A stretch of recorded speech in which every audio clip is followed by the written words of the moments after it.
Chapter 8. As the summer of 1944 turned to autumn, things were changing. More and more airplanes roared overhead and bombed Nazi headquarters and factories.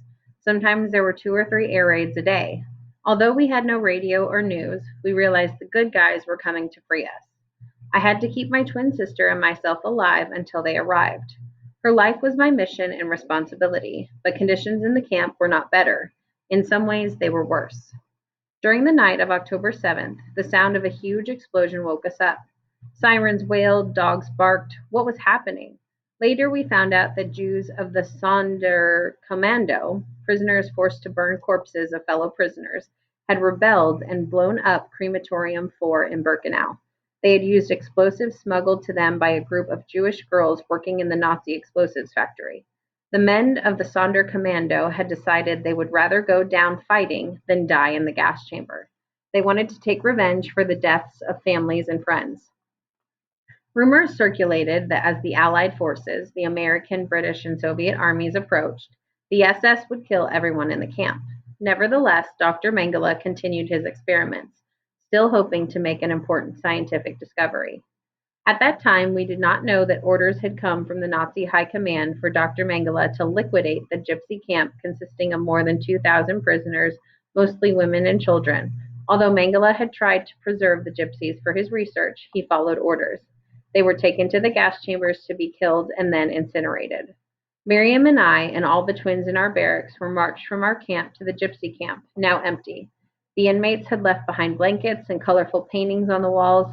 We did not know why the Nazis had transferred us to this camp. It was close to a gas chamber and crematorium, and the word went around that we were next to be gassed.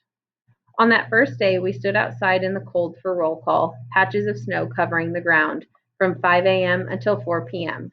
It was the longest roll call we had ever been through, because a prisoner was missing. The smells of the crematorium were thick in the air, mixing with cold and fog.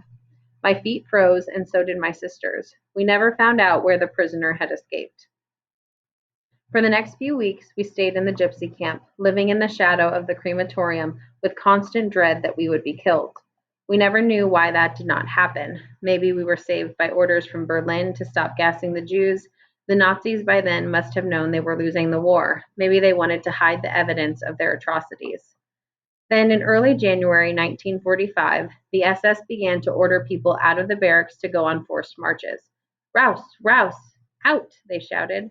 Everybody out. We are taking you away for your own protection. We heard that thousands of people were now being marched deep into Germany. I am not going to leave the barracks, I said to Miriam. I am not going on any march. I figured that the Nazis had not been particularly nice to us when they were winning the war, so they certainly would not be any nicer when they were losing it. We stayed. To my surprise, no one came to get us. The Nazis were in such a hurry to get everybody out that they did not bother checking each barracks. Some of the twins remained with us, including Mrs. Sengeri and her daughters. At the time, I did not know that many people had also chosen to stay behind. The next morning, we woke up and realized we had missed roll call. We discovered that the Nazis were gone, or so it seemed. We saw no guards, no SS, no Dr. Mengele. The joy and happiness we felt. The Nazis were gone. Now we were on our own. I spent my time trying to find food, water, and blankets to keep my sister and me alive. One of the men prisoners had cut an opening in the barbed wire so that we could walk from one camp to another. 2 girls and I went to search for things, roaming from area to area. I badly needed shoes. I was still wearing the ones from home that I had on when I had arrived at Auschwitz. The soles kept flapping open. I tied them with string, but it was still rather hard to walk.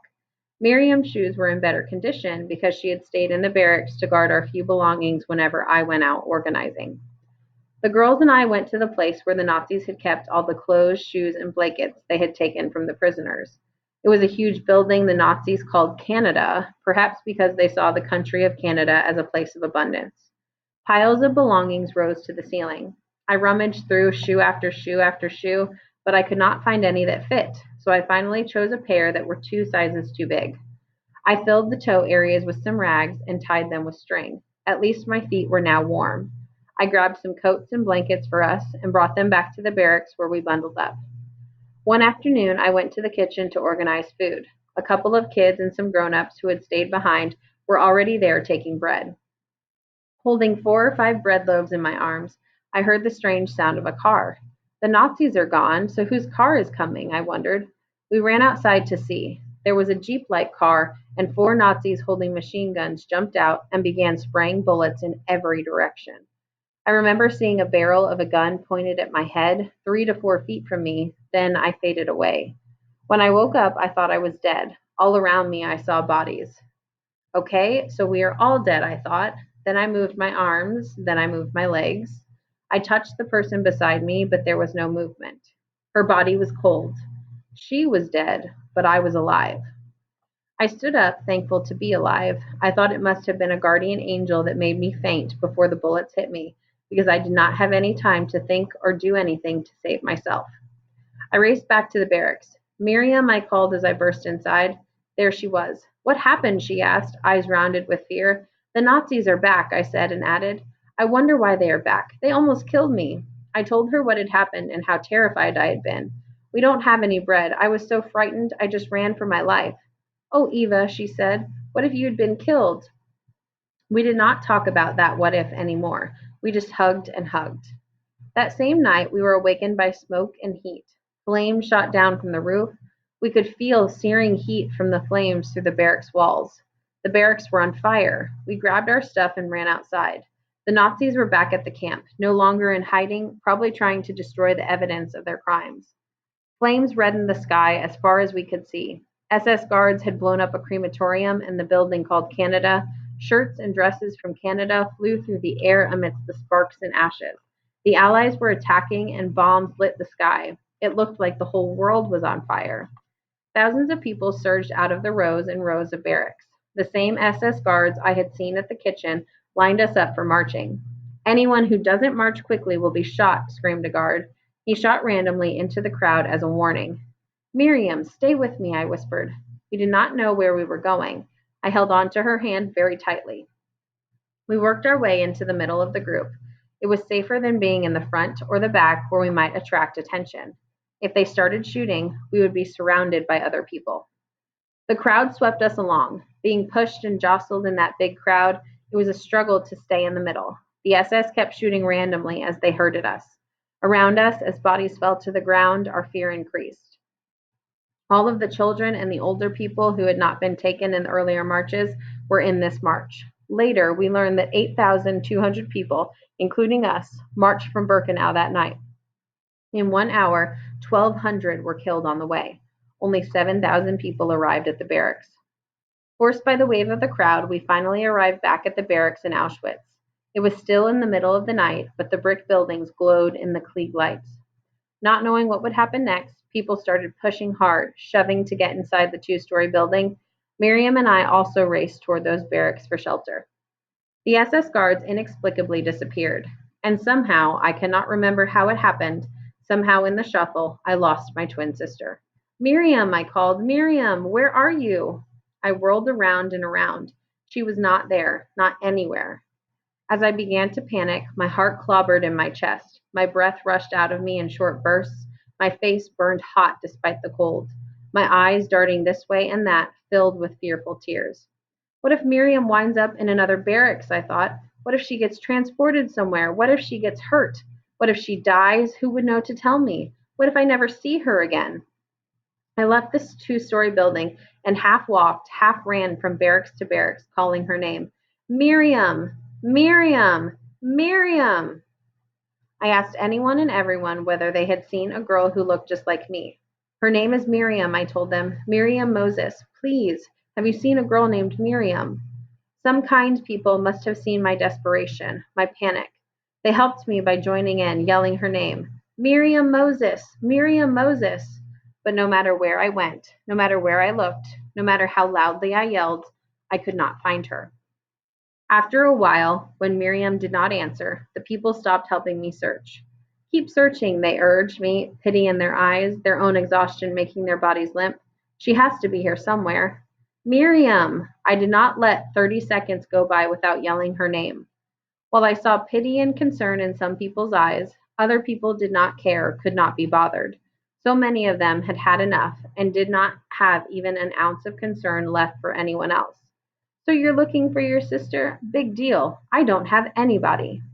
I wanted to yell at them that Miriam was more than a sister. She was my other self. Our survival depended on each other. I could not stop to think about these hopeless souls. I had to find her. I had to. I kept searching. Miriam, I cried, my voice growing more hoarse, fainter. I was hungry and tired, but I did not allow myself to sit down to rest. I did not stop.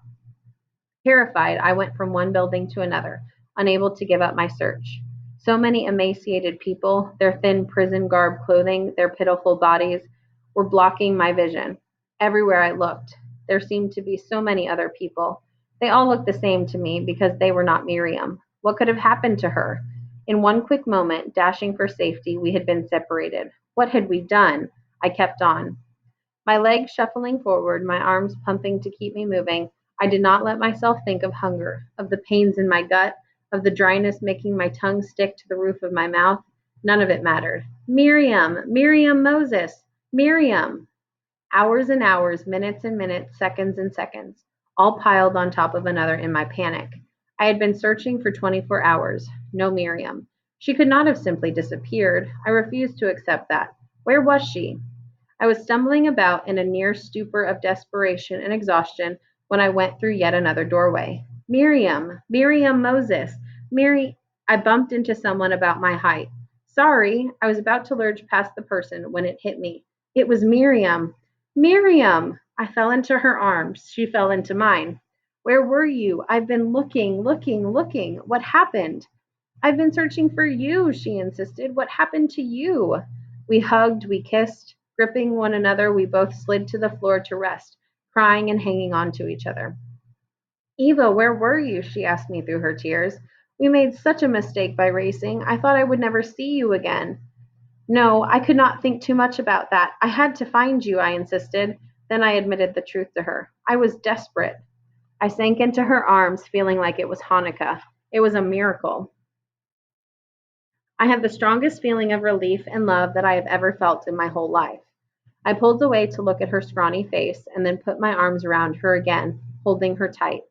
Those 24 hours of searching for her had felt like forever. The more I held on to her, the more I felt sure we would never be parted again. I am so glad I found you, I told her, filled with more emotion than I could express. Miriam reached out her hand. Look, she said.